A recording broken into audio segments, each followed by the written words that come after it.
because that can have a devastating effect on the sound of each individual pipe. So firstly, get all the pipes off the bus or out of your car, and make sure you don't leave the pipes in the car where it's a warm sunny day and the sun affecting the pipes in the boot of your car or whatever. So make sure you treat your pipes very carefully at all times, even in your house where you leave your pipes. It's very important.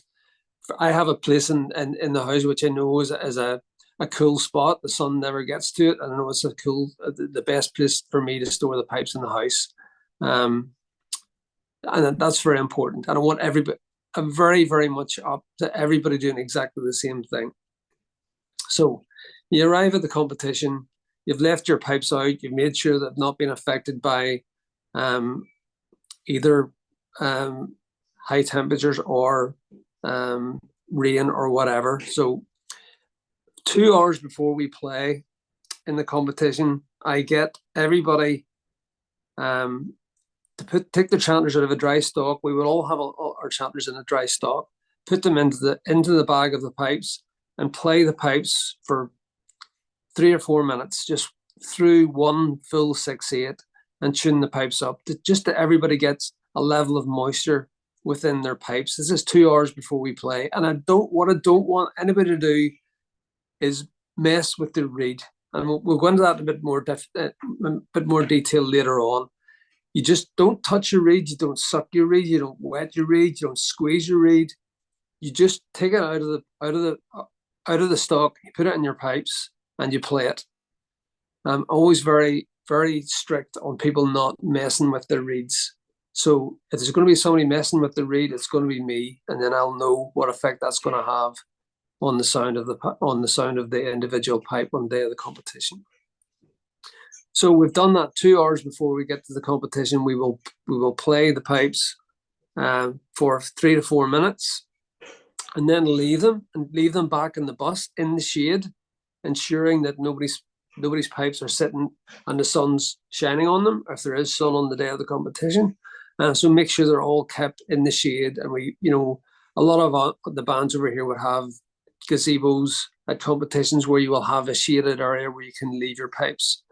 Again, it's always very, very important to treat your pipes with a lot of respect on the day of a competition, because the temperature has a major effect on the instrument. So if it's a nice day, nice and sunny, wee bit of cloud cover or whatever, probably perfect conditions for playing pipes. I'll go through the process, and then I'll discuss what we would do in different conditions as well.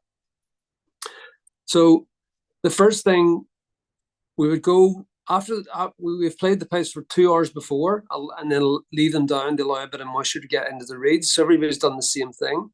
So we'll generally leave about an hour. If it's a good weather, good day, not too much moisture in the air, we will use about an hour for the setup of the band. So we'll play a few tunes on the pipes, just getting them up to stability, even have a short run with the drummers and stuff like that. But what we never do is we don't go to the competition to practice. We are not there to practice our medley selection or our MSR. That's all done before you get there. We're there on the day of a competition to create our very best sound, and then go in and play as best we can. I mean, how many times do you ever hear, oh, they sounded great in the tuning park, but they didn't take the sound into the competition? That's not at the competition. You're there to create the sound, and then hopefully you'll have your best performance with your best sound. You don't want to leave the best sound in the tuning park. It's always very, very critical for me. So you're not there to practice. You're there to create the best sound and go in and play the best that you can in the competition. So we'll maybe have a few introductions with the drummers. Just blow the pipes for 10 to 15 minutes to get them up to stability. And then we'll go through the setup of actually tuning the pipes. So Then we'll leave the drummers. The drummers can go away and do their own practice, and we'll have a period of time where we'll start setting the sound up of the band. So depending on the number of pipers you have, and the number of people you have tuning the band, we'll assume that it's a reasonably a band of around 10 to 12 pipers where you've got one piper doing the actual tuning up. It's generally be the pipe major, but that's not always the case. So the first thing you do, once you've got the pipes all to a level of stabilization, which means it's not going to change that much their average. That's you got your pipes to a level where they're going to be stable.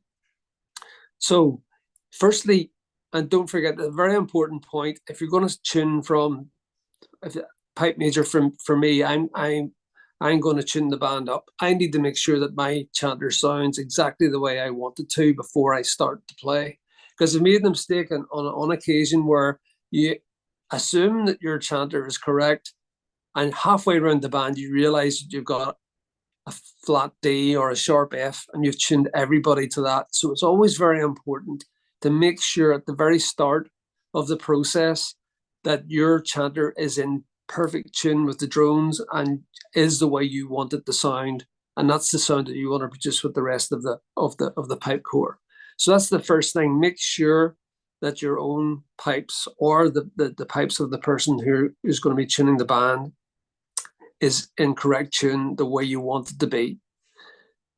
So then, again, if you take a lot of time over that and everybody's been standing waiting on you fixing your chanter, then don't start tuning right away. Get everybody to blow again, to get everybody to get their pipes back up to stabilization. And that's what you must always remember if you're tuning on the day of a competition, tuning everybody else, make sure you've allowed them to get back up to that level of stabilization. They haven't been standing around for a while, because if they do that, their pipes are going to be flattening off. So it's always about getting everything back up to stabilization. So once the pipe major's got his pipes where he wants them, then he's got everybody back up to stabilization, then he goes round the circle tuning individually, tuning every player individually. And for me, it's you always play a tune with the individual and not just up and down the scale, because if you go up and down the scale with a player, even you self-consciously, you actually make the chanter sound as good as you can on that scale. And for me, it's more beneficial to play a tune, because that's going to be more like the way the player is going to be blowing during the actual performance itself. So you have a tune or a couple of tunes that you know will have most of the notes in the scale of the chanter, and you know it's up to you what notes you use. The Green Hills, for example, has most of the notes in the first and second parts, I think, except for possibly low G. But anyway, you sort out what tune that you want to play. So the pipe major will go and play the tune with the individual, and depending on how much time it takes, if the chanter's very close, you don't have to do too much. Then you can go on to the next person. And to me, usually it's one or two people, depending on how much time you spend, and you need to think about that when you're doing it. But once you've tuned two or three, then you need to allow those people not to play when the rest of the band is asking the band to actually blow their pipes again to get them back up to a stable pitch again. So the person that you've tuned up and the pipe major don't play for a second and allow the others' pitch to come up, and your pitch might start to reduce, because originally everybody's played to get up to stabilization, then everybody rests. Once they start resting, their pipes generally start to flatten off, and the pipe major and whoever's tuning, their pipes will start to rise again. So you need to allow that to balance out. Once you've tuned a couple of people at it, and then you need to allow the rest of the band to blow to get back up to pitch again. But at that time, the pipe major and the last person that he tuned need to back off and not play the full time. So the pipe major will allow everybody to blow their pipes for a while, and then once he believes that they're getting back up to pitch, then the pipe major and the last player that he tuned should start to blow again to get the stabilization. Hope this is all making sense. You can ask me questions afterwards anyway. So we have done that with the first couple of people. Then you go to the next one. And again, you go round the full circle, following that process, tuning people individually. If it doesn't take you long to tune one, you can go to the next one. But if it takes you a long time on one person, then don't start tuning the others, because again, they will have started to flatten off and you will have got sharper. So you're going to come into some problems with that. So the whole thing is about making sure you're blowing, setting chanters when everybody's pitch is at a stable position, and you've always allowed everybody to come back to get to that stable position. So you keep doing all of that until you get everybody tuned up. And that, for me, depends on how it sounds at the very start. Sometimes you can, and our practices are structured in such a way that when you actually get to the competition, when you do strike up, it'll not be far away if you've gone through the process, which I will go through with you later on. So if you get to the competition, you don't have a lot of work to do. So once you've gone round the band with that process, tuning everybody individually, making sure everybody's up to stable pitch whenever you're tuning their chanter, then you've gone round all the players, and that's the initial part of the process. Obviously, this will probably take around half an hour, so you're getting towards maybe 20 minutes before you're actually going on to play. So at that stage, we'll bring the drummers back and start doing a few areas of the medley, breaks, again, introductions and stuff. And what you'll find is when you've gone round the band like that, you will have done a major good job at actually getting the sound together, but there's still generally one note issues that you need to sort out thereafter. So don't expect it to be perfect after you've done that. Usually it's a process which does get it pretty close, but you still have to use the rest of the time to find out single note problems. Okay. And, there might be a D off here or an F off there, but that's when the pipe major will be going round the band, playing between different individuals to hear how their pipes sound throughout the circle. And at that time, you'd be stopping the band and trying somebody's D or F or whatever the note happens to be that you need to fix. So basically, the whole thing is tuning the band individually, playing a tune to make sure that all the notes are in tune, using tape, or lifting or sinking the reed to make whatever differences you make, going round the circle, and hopefully at the end of that you will have a much better sound than you would have had at the start. And at the end, then you need to use the last few minutes to go round individual note problems. And at that stage, once you get it to perfection, the thing to do is not to overblow that and not blow that sound away. So it's just about playing short bits, like playing some breaks between tunes, and again, not playing right through the whole competition piece. It's all about keeping the sound so that you can take that sound into the performance. Now, what I haven't talked about so far is the tuning of the drones. And obviously that's very important, almost as important as tuning the chanters, because it doesn't matter how well your chanters are in tune. If your drones aren't in tune, it's not going to be a good sound. So your drones need to be in tune for the sound to be as you want it. So we would have, depending on the size of the band, if you're talking about 12 pipers, one tuner using a tuning meter would be enough. And for me, you don't use a particular pitch to tune to. You use the meter as a guide. And again, if it's the pipe major that is doing all the tuning of the band, when he tunes his drones, then whoever's tuning the band takes a reading from his drones and not from the chanter. They take a reading from the drones of the person who's tuning the band. So then the tuner will then go round and keep going round and making sure that everybody is in tune. And it's about tuning every drone as one. It's not about tuning individuals. It's it's one grand instrument. The pipe band is one grand instrument. It's not about individuals, drones being in tune with the low A or whatever. It's about all of the drones sounding together as one. So remember, the band is one grand instrument. If anybody's got a problem with individual drones, just stop whatever drones you need to. If you've got a problem with a squealing drone or a double toning drone or whatever, if in a full band, one or two drones stopped will not make any difference. So just use the person tuning the drones with the meter. Keep going around the drones to make sure everything is in tune. Any problems with any drones, just on the day, things happen with pipes. So just if you've got a problem with the drone, just stop the read and take it from there.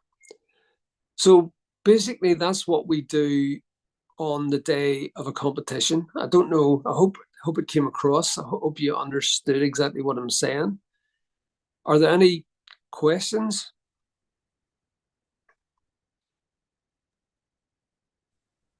Yes, I have a question, Richard. Hi. Can you hear me? How do you handle heat? So here in the US, North America, we have heat that could go 30 C, so 90 degrees. So in those instances, do you truncate your 30 minutes or 40 minutes of actually tuning channers and drones and kind of let it rip at some point? Or do you methodically do the same process without thinning out, especially the top end? Because we run the gamut. So like Maxville, there's no humidity. It's going to be hot. Chicago, we have humidity and it's hot. California, I've played there. That could be any which direction. So I'm just kind of curious what your thoughts are on how to tune a band up in heat. Yeah. Okay. Good question. I don't have a lot of experience in that, but I have played in France, high 20s centigrade. I have played at Pleasanton, and I have played at the Worlds in 2022 when it was 30 degrees Celsius, which is, I don't know what's that. Is that 80s? Is that 80s Fahrenheit?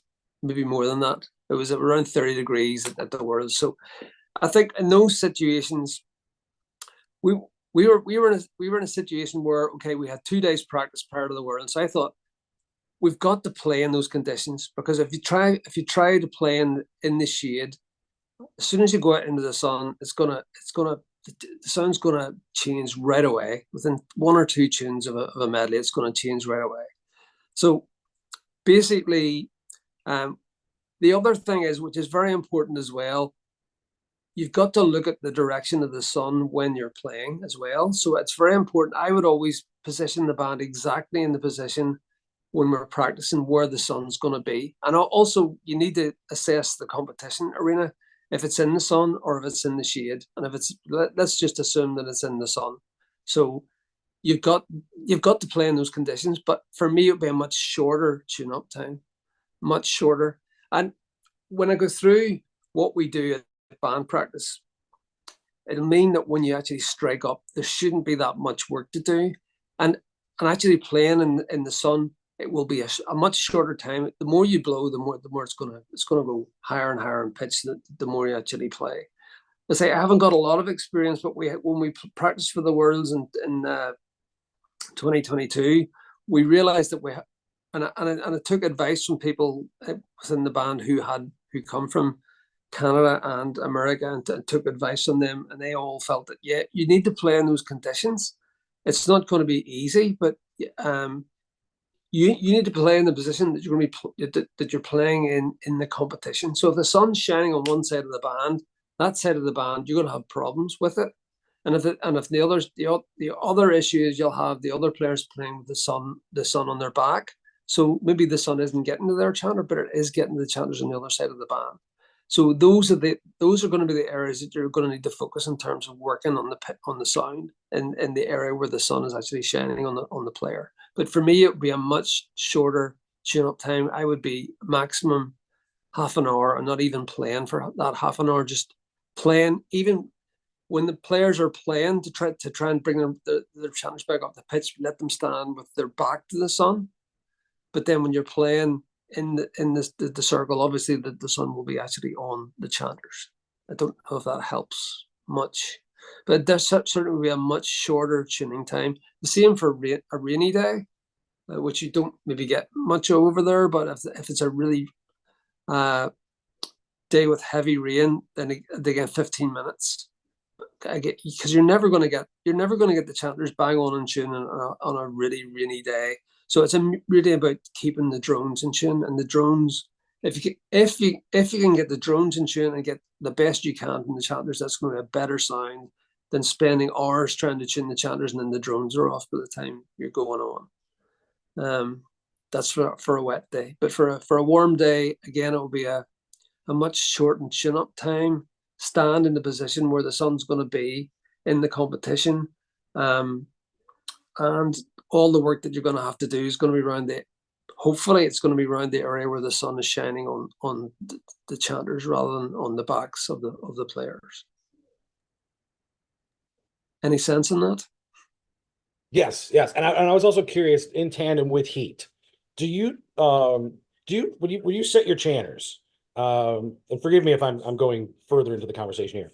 No, Do you have a number in mind? Are you like, I'm going to set these at 484, I'm going to set them at 480, and then start carving up from the bottom up? Or no, what I have is a pitch in the house at room temperature, so that I know where the chanter will be at. So, we've got a position in our band where we have two practice centres, one in Glasgow and one in Northern Ireland. So we work off a number where the pipes are up to full pitch at room temperature. But on the day of a competition, whether it's cold, hot, or whatever, that's going to be affected, and you just have to deal with that on the day. But I'm not looking for a particular number on the day of a competition. I have a number, but it's at room temperature in the house. So that's where I know that, the pipes, when they come up the pitch, they're going to be at 484, 486, or whatever it is. When I go to a competition, you got to deal with what the weather gives you, and it's going to be either flatter or sharper than that. And you just need to, again, make sure you've checked your own chanter to be in balance before you start tuning the band up from that. So do have a number, but it's at room temperature in the house. And then you got to deal with what you get on the day of the competition. But having said that, as opposed from, if I'm a great weather watcher. I mean, I was just talking to Jim about this very slightly earlier, and we've got to come our first major championship next Saturday. And the weather yesterday was a beautiful day. It was 22 degrees. But the weather for next Saturday is more like 16 degrees, and that's a 60. I'm talking about centigrade here, so that's quite a major difference. So what we didn't want to do yesterday was stand and play in the hot sun, tune the band up, because that's not going to be beneficial for us for next week. It's going to be a much colder day next week. So what we did do yesterday was we played in the shade, because that we're not going to have the effect of the sun on the chanters. And at least what we did was we played in the shade. We got the chanters well together. And this week in the band hall, and I'll maybe talk about this later on as well, we try to get the band hall as close to the conditions on the day of the competition as we can. Obviously, you can only do so much, but at least we will have a temperature reading of the band hall. So we'll be trying to get the band hall to 16 degrees. Again, hoping that the weather forecast is right, which you obviously can't, but at least you're trying to do something which is a bit of common sense, trying to tune up at a similar temperature that you'll be tuning up at on the day of the competition. So that's what we'll hopefully be doing between now and next week. Richard, this is Cliff. I got a question. Yes, Cliff. You had mentioned drum tuning. Are you going to get into that later, or would now be a good time to talk about that? Drone tuning? Yeah, go. Yeah, no problem. So it's been my experience that the tenor drums are very susceptible to to cloud cover or sunny. I mean, they can, the pitch can change in a matter of a couple of minutes. And so my MO is to basically keep the tenor drums out from under the tent to be in the conditions that we're going to play. And snare drums are a little different animal. And some drums are more stable than others, but what's been your experience on that? In terms of drums, or Yeah, like tenor drums, yeah, and bass drums. I wouldn't take anything to do with the tuning of the tenor or bass drums, Cliff. So I've got enough problems with the pipes. Okay, all right. So you leave that to Andrew Elliott. I do leave that to Andrew Elliott. Yes. So Okay, very good. I would, but I mean, I'm quite sure that the effect on pipes would be similar to the effect on drums. I would be quite sure that, you know, the sun's going to have a great effect on the tension of the drum, Right. and you know, so I would mean that you'd want to be making sure that your tune up was done as close to your playing the competition as possible. Okay, great. Thank you. Is that the way you would? Yeah. And then again, knowing, because typically bass and tenor drums in the sun will actually drop in pitch. Snare drums do the opposite, has been my experience. And so I always like to keep those drums out in the condition that it's going to be out in the competition circle, and then tune them there and leave them in the sun or whatever. So yeah, well, that's similar to the pipes. Like my philosophy is, if you're playing in those conditions, then you need to tune in those conditions. You know, and again, the direction of the sun has a big effect. And if you don't play in the direction of the sun, it's going to be in the competition arena. It's going to have a totally devastating effect on your sound. I mean, if you play it the opposite way around and you go in and the sun's shining on the opposite side of the band that you actually were practicing in, that's going to be a total something that's going to change the sound very, very quickly within one tune or two tunes when you start to play. I have to say that is really the ultimate approach. I'd never thought about that part of it. Well, in 2022, I went to Glasgow Green and I got the compass out and I worked out where the sun was going to be at the time we were playing, but I obviously had to play twice, so that made it a bit more difficult. But in the hottest period of the day, I worked out where the sun was going to be, and that's the way we practiced for 2 days before the Worlds. And what it meant was we had a lot of work to do on the guys where the sun was shining on their chanter the whole time, and we ended up having to drop a few people for similar reasons, you know. But that's the way you got to deal with it. You know, you got to play in those conditions and find out what problems you're going to have, and try and deal with them at practice. And then at least when you go on the day of the competition, you know what you're going to be faced with. Thank you very much. That's amazing stuff, actually. Common sense. I have one last question about wet blowers and dry blowers. Mm-hmm. So I've had a problem with myself as being extremely wet. I have to play cane, whereas if I play mechanicals, they'll shut down like Ziploc bags. But then I have players that are extremely dry, and I've had to have them plug. Sorry, I have children that are screaming. I've had players that I've had to pull out water traps on a day. I've had them have lick reeds and things like that just to try to get an even flow in terms of maintaining pitch. I mean, how do you deal with that type of situation? Because you have people that are blowing different moisture levels plus atmospheric moisture levels, or are you looking for the typecast of like the perfect moisture blower or something? No. Every band's going to have that different levels of moisture, which affects the reeds in a different way. It affects the chanter reeds in a different way. It affects drone reeds. I have a couple of players, you know, who are quite wet blowers, and on a wet day, the most they'll get out of their pipes is 15 minutes. So how I've dealt with that is I don't play them the whole time, because the whole thing, you don't want if you're playing for an hour, for example, and these guys, their drones are getting wet after 15 minutes, they're no good to you.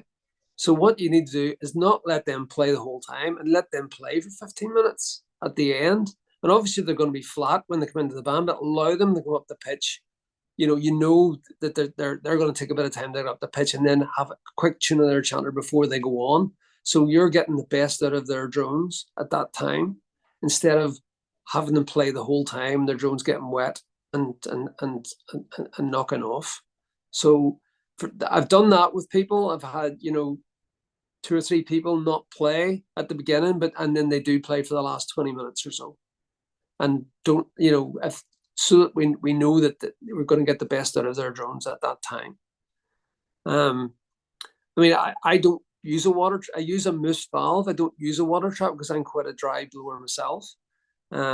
So, most people, again, I'm always very keen for everybody to do the same thing, and everybody else has a tube in the band. But as you say, on a dry day, you might have to take that tube out and allow a bit of moisture to get into the bag. But definitely for wet blowers, I think it's a good thing not to actually have them play the whole time. Just let them come in towards the end, so you'll get the best out of their drones. As long as they understand that that's why you're doing it, that should be a good thing. That they might not be happy not playing in the band and everybody else is playing, they're not. But it's not about that. It's about getting the best out of their instrument on the day of the competition. Good question.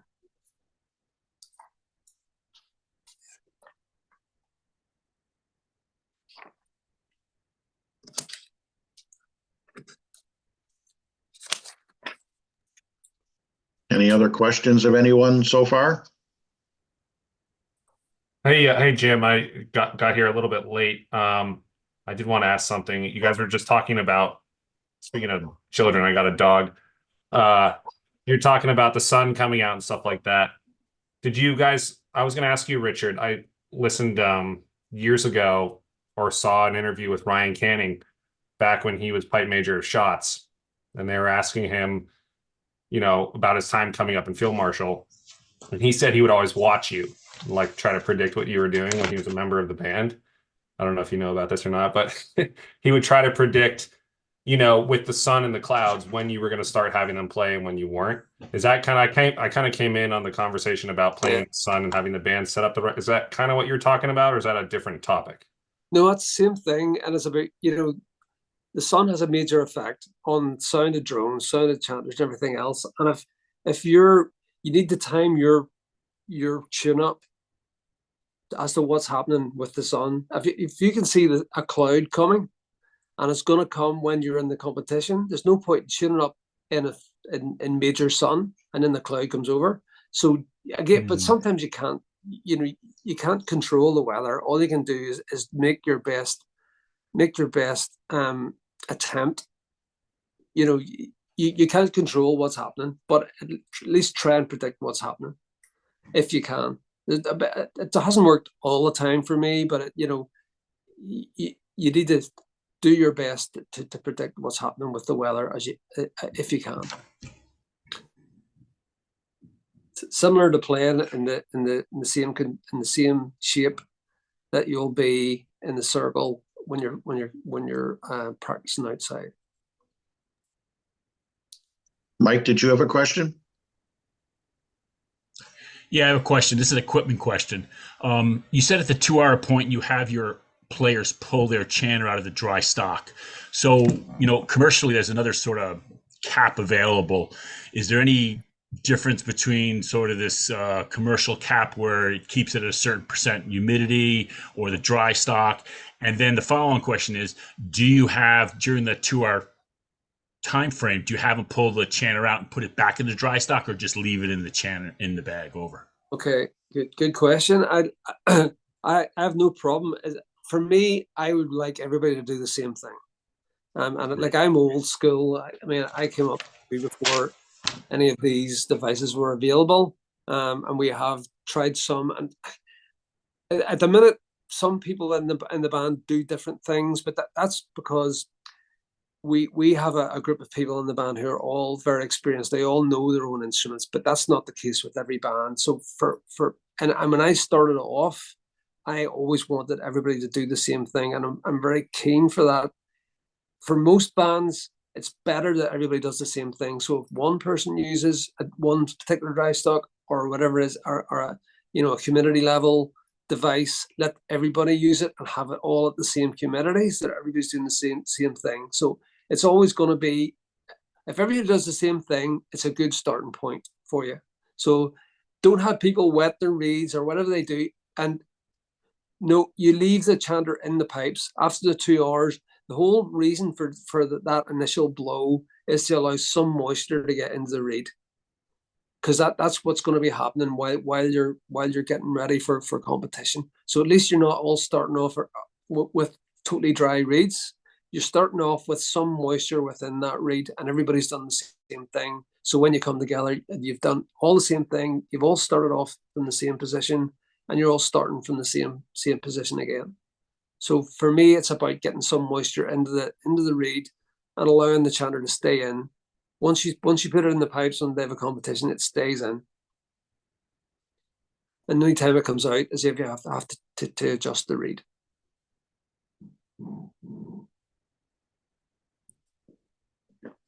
Can I ask a follow-up on that, Richard? Yeah. You talk about the chanter staying in. Even if you guys don't have mass bands at lunchtime, do you over there? Or is that you just have march past? Because that's the one thing we do over here is we play mass bands at like noon, and then your band might not go on until like 3 p.m. So how long do you play in the mass bands then? Oh, I don't know. What'd you say, Jim? Like 10 minutes? Well, in the Midwest now, we don't have any first mass bands. Oh, okay. So for those kind of reasons.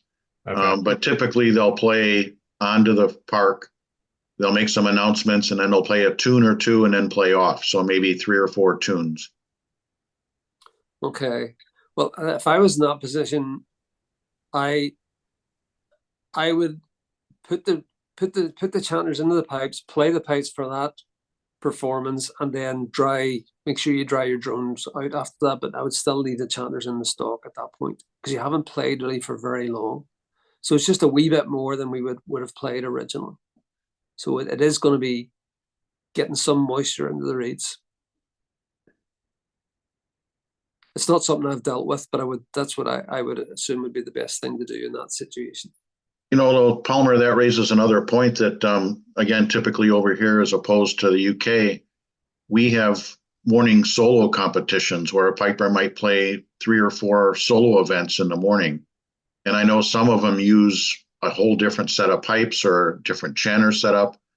I'm sure you would recommend something like that. Don't use your band instrument for that. Yes. Yeah. Yes, very much so.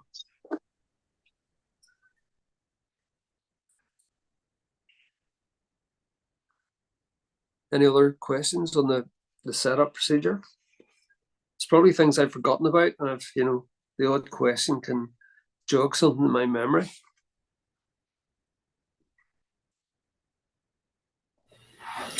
Hi, Richard. A quick question. I just want to make sure I understand your initial. You pull out chanters all at the 2 hour point, and you're just playing at that point, just 3 or 4 minutes to get moisture in. Okay, and then the chanter stays in at this point. Yes. And is that the beginning of your tuning procedure, or does it sit? I'm not sure if I got that quite correct. No, that is the beginning of the tune-up procedure, but it's like, it's just getting some moisture in we do this at practice as well. When people arrive at practice, I always say, don't arrive at practice and start talking about the football or whatever. Arrive at practice and play your pipes for a couple of minutes and then leave them down. And everybody does that. So you arrive at practice, you get their pipes out, you blow them and you leave them, and then we will maybe leave it for 10 minutes before we actually start playing. Because there's a lot, again, it's everybody doing the same thing. So everybody arrives at practice, they take their chanter out of the stock that they have, they put it in, they play, and then they leave it down for 10 minutes. Obviously, everybody doesn't arrive at the same time, so you can't control that bit of it. But it's just about getting that initial moisture into the reed and then leaving the pipes to sit for a while after that. Okay, thank you. And then you don't let anybody know messing with the reed starting then. You just put it in the no messing with the reeds at all. Okay. For me, not at all. I mean, I'll go through this when we start talking about the practice and what we do at the practice to make sure that when we go to the competition, we have a pretty decent sound when we start off. But you know, it's the people that are selecting the reed for the person. They select the reed which is right for that person, and it's, you know, whatever way you need to manipulate the reed initially to get it right for that person. But you don't touch that reed, and they don't touch that reed. The only person that touches the reed is the guy who's doing the tuning up. So he's in control of the whole sound. If people are messing with the reed, that affects what his knowledge of the reed and the reed's history. So for me, it's about the pipe major, communication of the pipe major as well. If there's something wrong with the reed, then you need a communication process between the individual players and the pipe major, which is very important. You know, the other thing which is really critical to this as well is I hate people telling me at band practice that they need a new reed. If somebody needs a new reed, they need to tell the pipe major as soon as they know, so that the pipe major can do the work before he gets to practice, so he can have one. Because you can spend half an hour trying to select a new reed for somebody. So really, practice time is short, and you don't want to waste time at practice actually getting a new reed for somebody. You need to be ready. The pipe major needs to be ready if there's a reed required for somebody. So a communication process with the pipe major is very important. Okay, thank you very much. Thank you.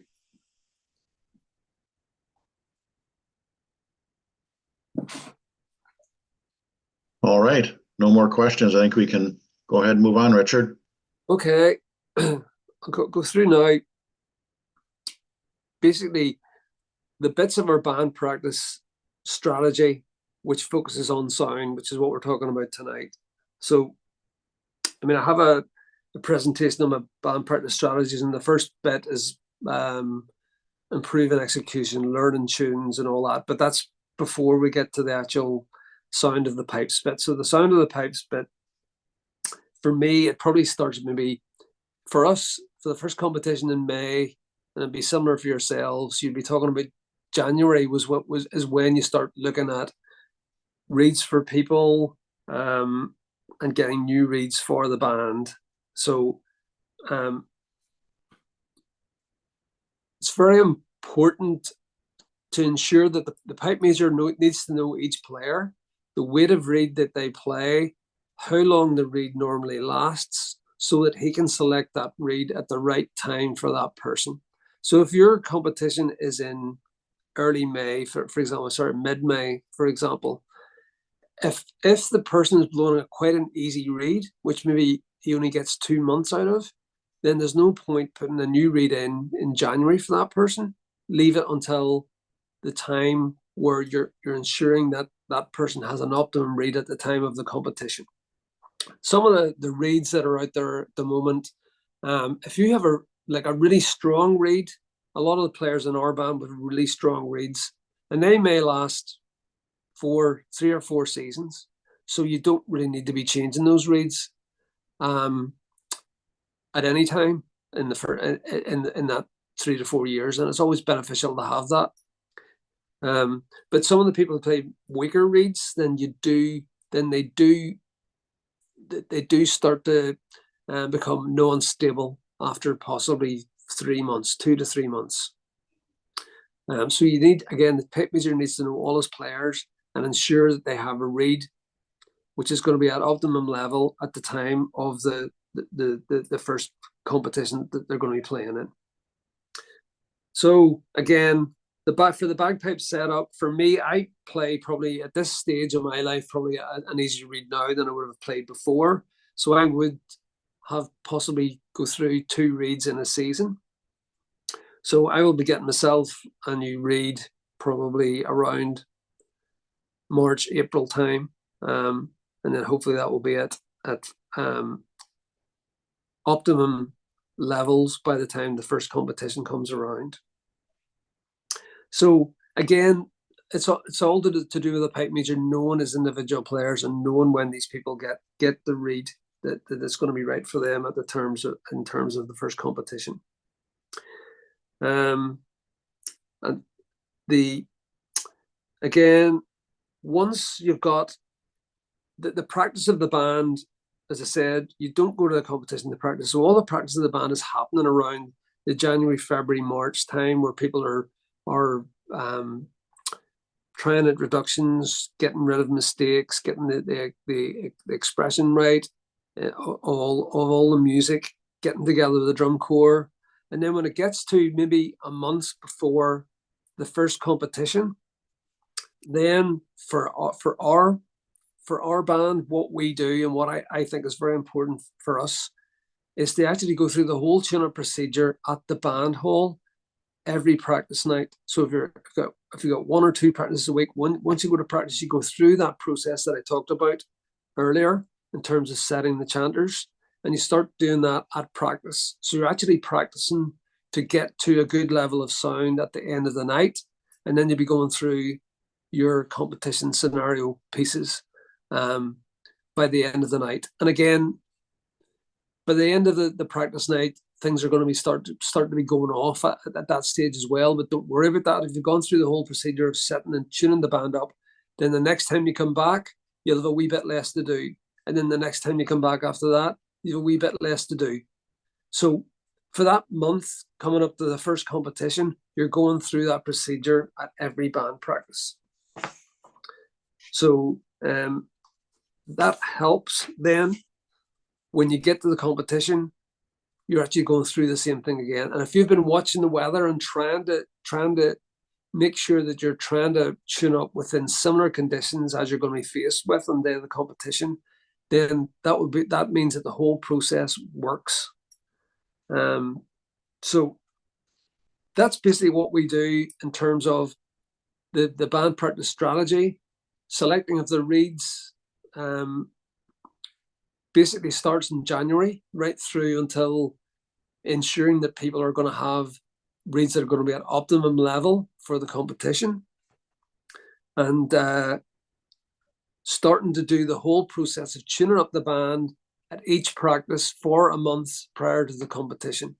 And try to, when it gets really close to the competition, that's when you need to sort of do the weather watching and find out what temperature it's going to be at that first competition, and try and recreate that as much as you can in the band hall. I know everybody's limited in what they can do in their own band hall, but just try and not be playing in a cold hall if it's going to be really warm, or playing in a really warm hall if it's going to be cold. So just try and generate the conditions in the practice hall which are going to be similar to what you're going to be hearing or what you're going to be having at the actual competition itself.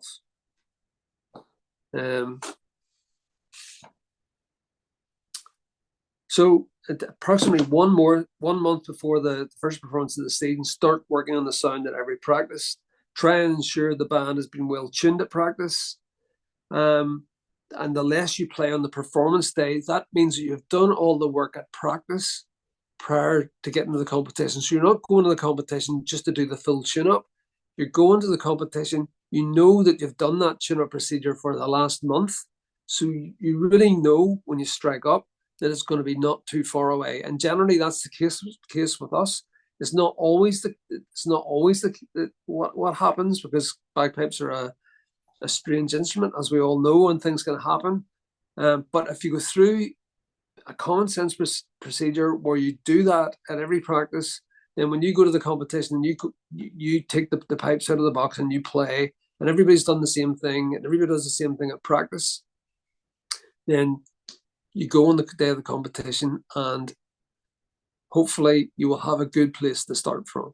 And then when you get the situation where you have a really hot day or a really wet day, you can reduce the amount of playing that you do because you've already done all this tuning at band practice prior to getting to the actual competition itself.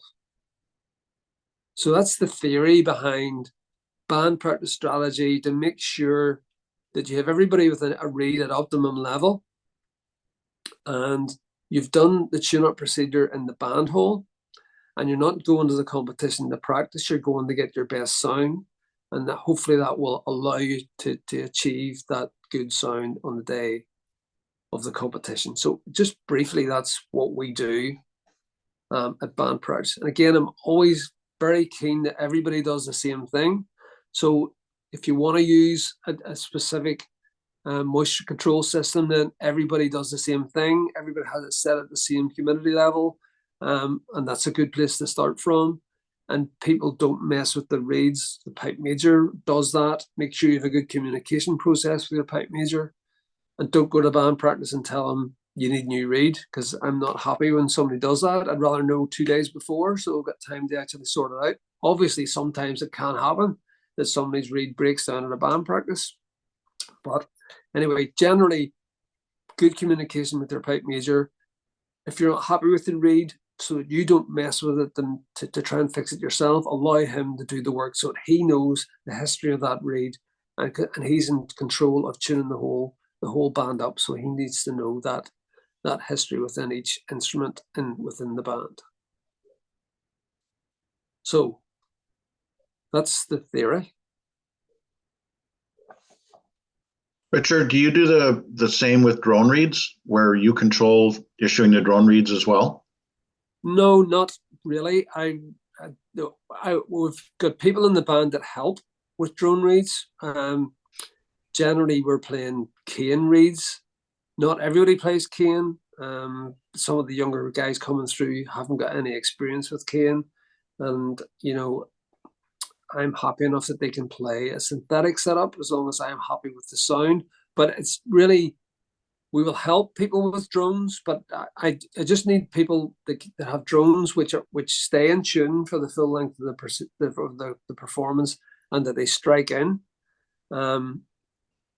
without any problems. So I really focus on the chanters, allow them. I don't mind people sorting out their own drones as long as they're stable and that they start and that they don't have any problems like squealing on striking and stuff like that. So I have everybody, just on a separate issue, I have everybody do a process of 30 strikes of the bag a night when they're doing when they're practicing.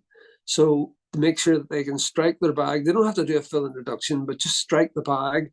And if they've got any problems with double toning drones or squealing drones, then within those 30 strikes, then they need to do something about it. Because that one time is the time that's going to happen on the line. You need to make sure that you can strike your bag 30 times a night and you won't have a problem with introduction. So that's a very important point for me.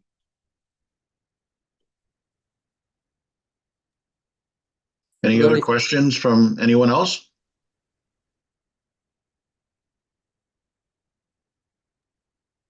Yeah, I had one, Richard. It sounds that the players that you have extreme portable skills. And I think that here in the States and probably in the lesser grades in the UK, how do you balance a practice where you're still having to teach some music? Because we have, I can speak from my own experience here with my band, and we've run the gamut of grades. There's always been a part of the year where we've had to drill it out on practice chanters. We've had to sit down and drill it out for ensemble on practice chanters and pads. Like, how does that fit into the calendar? Because you started in January. Is it? The January is the time when we'll be starting to work on the sound. All of that stuff for me would be done. You enter, for us, we end the season in August, so you have a month off in September. So you would start back in October, and that's when you'd be doing all the work on your learning of tunes. Like again, it's a pipe major's responsibility to have whatever material you're gonna have to learn for the next year. So for me, the learning of the material is between October and October, November, December. And when it comes to January, that's when you need to be starting to get it on the pipes from the practice chanters. So, we do a lot of one-on-one stuff, and like I have a band now that's full of star players. I didn't always have that, and I realize it's different for me, because all these guys do know their own pipes, and if some of them need to do something to their pipes, I know that they'll be doing the right thing. But it wasn't always like that when we started. I started off sort of mid-grade 2, 1981. So with a group of like 8 pipers who weren't the most gifted players technically, but they were all good band members. So I had a totally different group of people to work with back then, and that's when I started this whole process. And that's what we would have done, and we would have been on practice chanters October through to December. Into January, we would probably we'd be getting the tunes in on the pipes by the end of January. It was always the aim to get all the tunes on the pipes by the end of January. And then you can do the work between January and end of March and the mid-April. That's when you can get all the work needing to be done would be done in that stage, and then getting together the drummers and stuff like that. So, but the whole thing about the sound, that's what you'd be looking at, selection new reads and stuff around January and stuff like that. I do have like a schedule of a band practice strategy that I don't use it now because a different group of people now. But when I started off as a pipe major, that was what I used with the original band that I had in terms of the band practice strategy. Richard, how many nights a week do you guys meet for practice? 2 at the minute, and because we've got a split group, we would meet at the end of every month, January, February, March, April, and then we'd have 2 practices. We had last week and this week outside for the competition next week. So everybody works away twice a week in Glasgow and twice a week in Northern Ireland as well, and then meet at the end of every month for the full practice. And we'll always practice with the drummers. We have 10 in Northern Ireland, and I think we have 12 in Scotland, and we have 3 traveling players at the moment. So twice a week. Richard, I was wondering if you could talk about, I think it was at 2022 when it was really, really hot at the Worlds, like unusually hot, or was that 21 or 22? Yeah, 22. So that's like what we get over here, you know. How did you prepare different? Did you just start tuning up earlier in order to deal with the really hot temperature that day? Just kind of take me through how you did that day in particular, if you remember.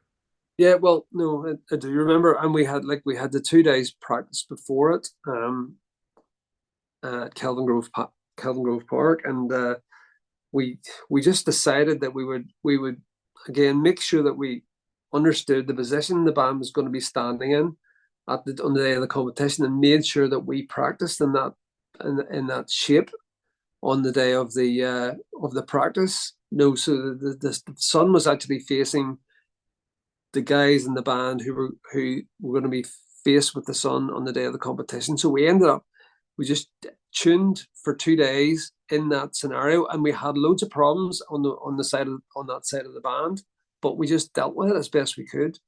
And it did work for us at the end of the day. Although the sun did loads of damage to reeds and stuff through those 2 days, and we managed to get through it. And we ended up having to drop quite a few players up from every performance in order to get what we wanted on the day. I don't know, everybody doesn't have the ability to do that, but it is difficult to deal with. Yeah, it is difficult to deal with. I mean, people told me about putting ice cubes in the bag and stuff, and I didn't want to start doing things that I had no experience of. I didn't want to go and try and do something that I hadn't done before. I'll deal with whatever problems we get on the day, using the standard processes that they normally used. But it is going to be difficult. But again, if you've done all the work before you get there, then you can actually play a bit less and have less of the problems. Make sure you're not going there to practice and blow too long and have many issues with your sound on the day. Just play a bit less and have the work done before you get there.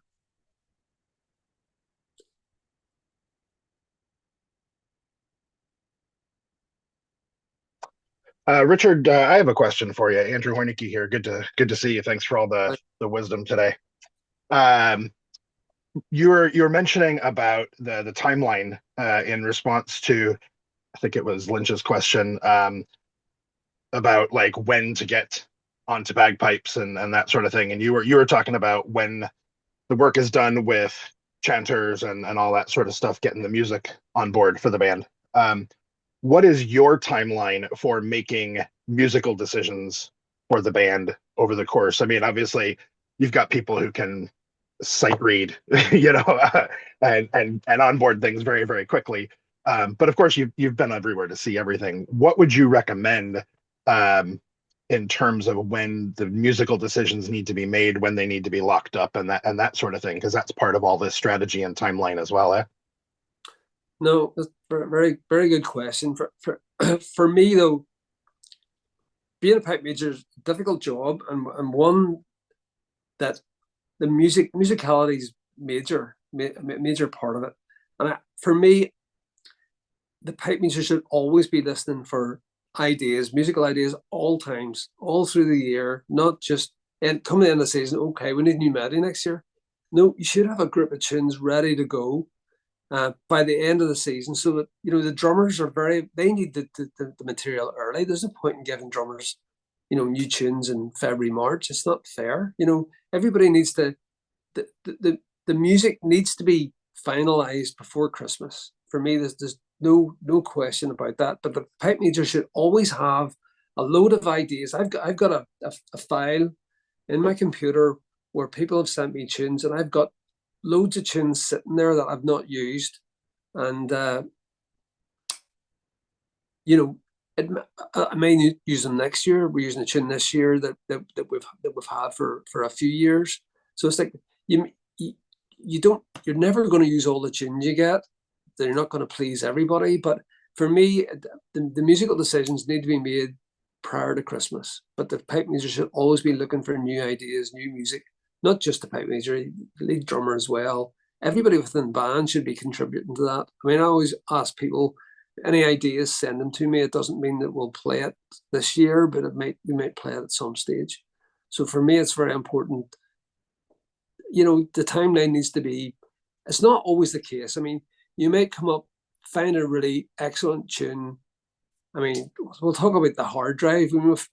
I got the hard drive from Fred Morrison in January at Winter Storm, and I thought, well, I spoke to him about it, but and I went back and said to I really think this tune's going to be a really good tune for the band, and it was, and we didn't get that until the end of January. So it's not always the case that it has to be, but I mean, if you try to aim to have things finalized by Christmas, I think it's a good idea. But that doesn't mean that if you get a real good tune thereafter that you can't use it. Does that fit in with your timeline? Yeah, generally speaking. I mean, we're so Pat Lynch and I are a leadership team for the band, and we're always talking about what are we thinking about, like what's working, what do we maybe what's maybe starting to become obsolete within the playing and all that kind of thing, or what's working or not on the field. But yeah, no, I was just curious, when you guys do that. Obviously you alluded to the time it takes to create good drum scores and all that kind of stuff as well. So I was just curious how early you're getting that over to Gareth now, so that he can do his job, and onward to Andrew putting the visuals together and all that sort of thing. It's a process. So I just thought it would be good to hear your perspective on some of that. Yeah, no, that's not always been the case. That we have through the years had the odd good tune that we've had into the new year, and we've used it successfully. So generally have it as early as you can, but if something great comes along, be prepared to go for it. Yeah, strike while the iron's hot. Yeah. Right. Thank you.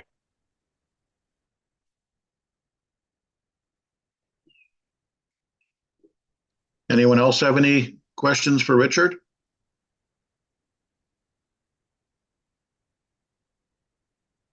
Speak now or forever hold your peace. Are we going to talk about how you set a Chanter up? What's that, sorry? Oh, are you going to talk about how you set a Chanter up from start to finish? like selecting a reed and then popping it in, and like what's your Okay. like, Yeah. to nuts on that?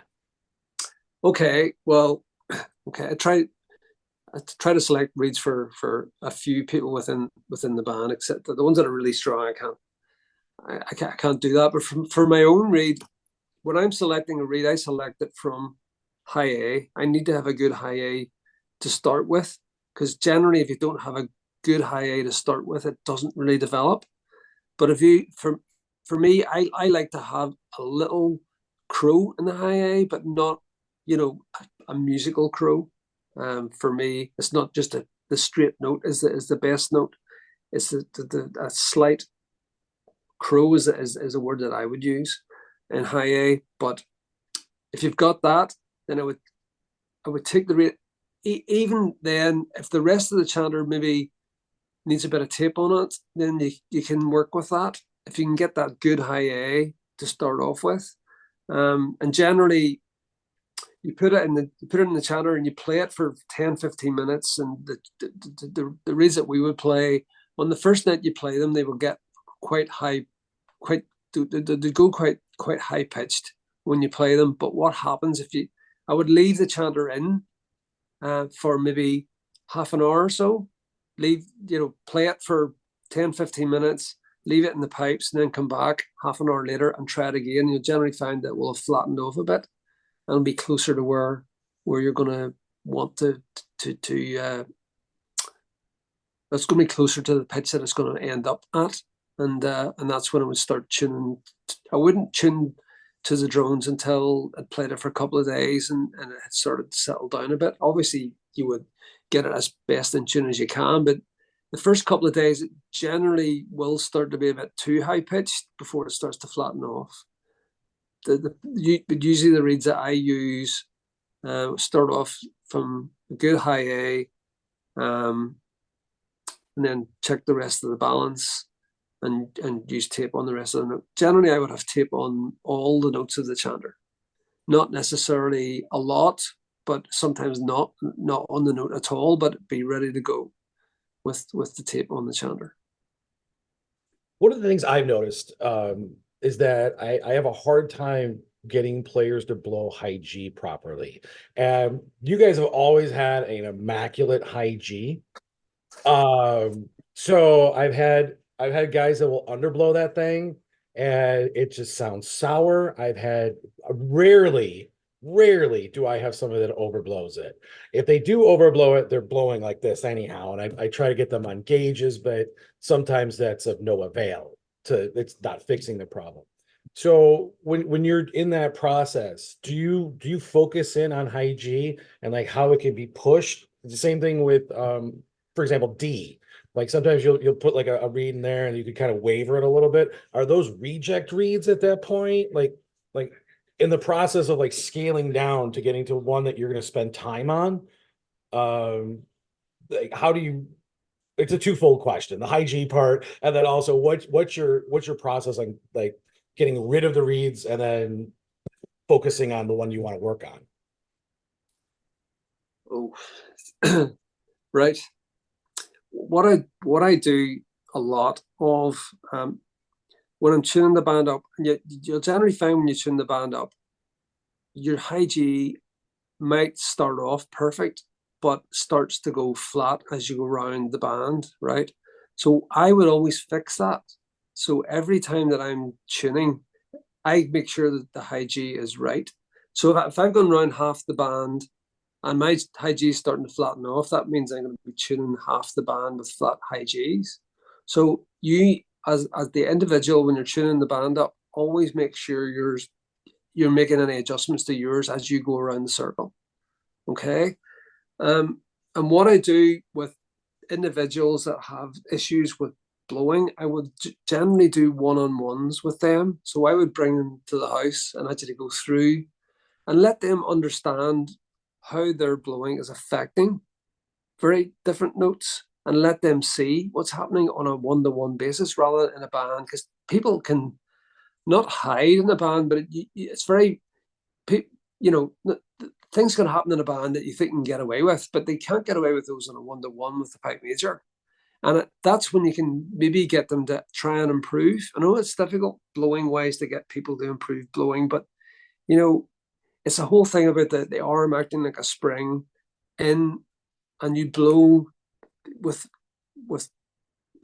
you blow the pressure off when you blow into the bag. Then when you take a breath, the arm acts like a spring and to maintain constant pressure. And you're saying about using the gauge. Obviously, that's a visual thing for them as well. But then, and I know there's some people that you can't fix, but there are ways to try and improve it. But one-on-ones is always the best way to try and get somebody to notice what their blowing is doing.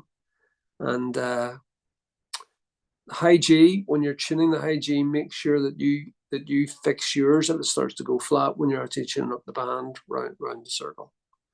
In terms of the if you've got a reed which doesn't sound stable to you on D, I wouldn't keep going that reed at all. Generally, if there's something wrong with the reed at the start, it generally doesn't get better.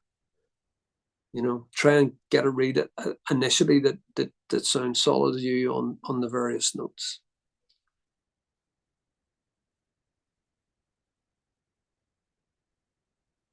Does that answer your question?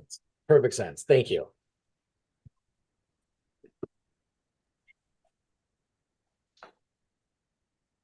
Anyone else?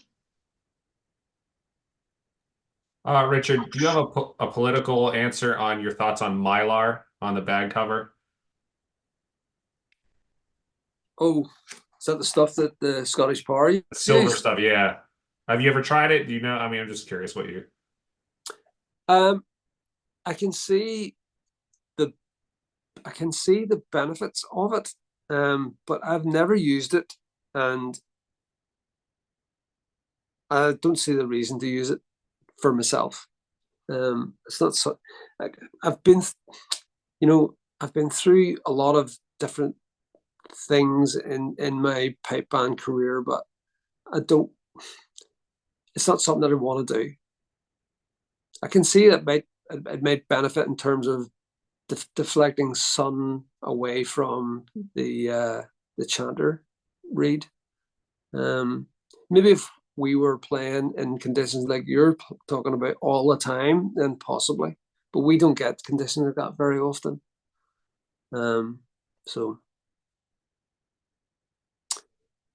if you think it'll work, try it. So I had another one. Speaking of which, just for us piping nerds that'll watch at the Worlds and stuff. Sometimes you pop in one of those old like Shepherd chanters. Are you being cheeky, or is there a reason for like bringing back like a 35-year-old pipe chanter? Like there's one or two popping in the circle. I was just curious. Well, I like the sound of the Mark II chanter. I always did like the sound of the Mark II chanter, and I think basically the chanters that we got made from Shepherd it was basically made to my design. He made that chanter that I spent time with Bob Shepherd when he got me that chanter, and for me it's probably closer to the Mark II than the Mark III, and that's why we would use some Mark IIs just now. And sure, there's other bands playing them now as well, so all good.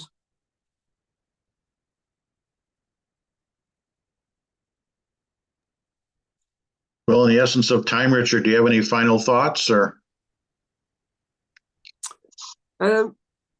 Well, again, it's about what you do at band practice to make things easier on the day of the competition, so that you're not going to a competition not knowing what the band is going to sound like when it strikes up. So you've gone through a process in your practices to get the sound as close as possible to what you want on the day of the competition. And then I'll watch the weather forecast to try and ensure that you can at least some way get similar conditions to what you're going to be playing in. I know you can't recreate the sun, but you can recreate temperature. So do what you can do to select your reeds at the right time. A month before the competition season starts, do your process of tuning the band up at practice. Use the method that I suggested to tune the band, and don't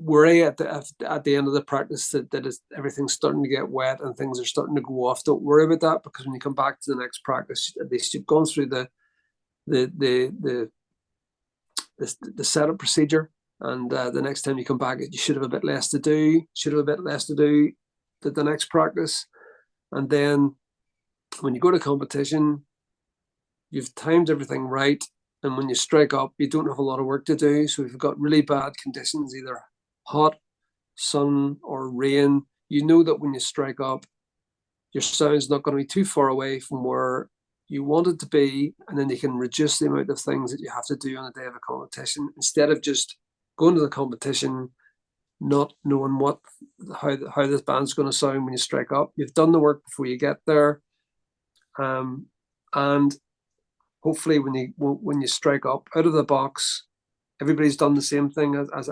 I talked about. Then you know that you're going to be in a pretty decent position when you start off. And I think that's the key to it all. Work at practice to get that sound, so that when you go to the competition, you're just recreating the same thing as you've done at practice.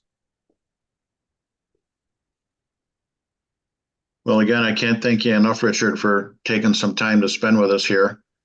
And very generous of you. And I've always said that when you ask Richard Parks a question, you'll get his opinion of exactly what the answer is. And that's exactly what you've done. You're hiding nothing, which is used to be rare in the pipe band world. No, I've always shared my knowledge. I think, sharing your knowledge to help everybody else benefit from it, I think, is good for us all.